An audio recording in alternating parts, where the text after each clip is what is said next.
Let's talk about conditioning. Not conditioner like you put in your hair, but conditioning. Over time, you may have came to believe something because that's all you've been around and that's all you've been taught, right? So if I have a child and I tell one child, you are going to be the greatest in the whole wide world, you're going to come save and create human peace. And even if I stop saying that, when they become of age, they're going to still have that deep-rooted belief. The same thing if I have a child and I tell them, you're never going to be nothing. You're going to be just like your pops, you know?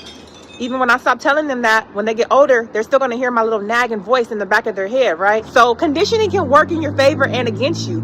And you can be conditioned without a person even saying anything. That is why so many people remain in the same tax bracket, right? If you look up statistically speaking, people who are born poor usually stay poor. People who are born into riches usually stay rich. And that is because they have been conditioned to believe that that is where they belong. Even on a subconscious level where a person doesn't have to say one word to you. If you see your mom and dad working a mediocre ass job, you might think that's what you should aim for instead of aiming to become a doctor or a lawyer, right? A lot of us are conditioned. And I want you to ask yourself today, what have you been conditioned to believe in? It could be something positive, it could be something negative, but really ask yourself that. The marvelous thing about life is that you can change, right? You can start conditioning yourself to believe things that work in your favor, right? Like, you are great, you are amazing, you can do it.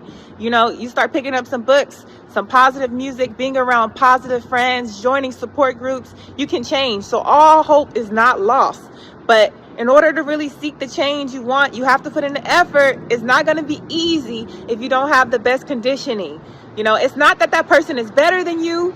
A lot of times when you're younger, it's just that they have better conditioning. So I want you to remember today, you are smarter than you think. You are more capable than you think. You can do more than you think and that you've done. You may have just needed better conditioning.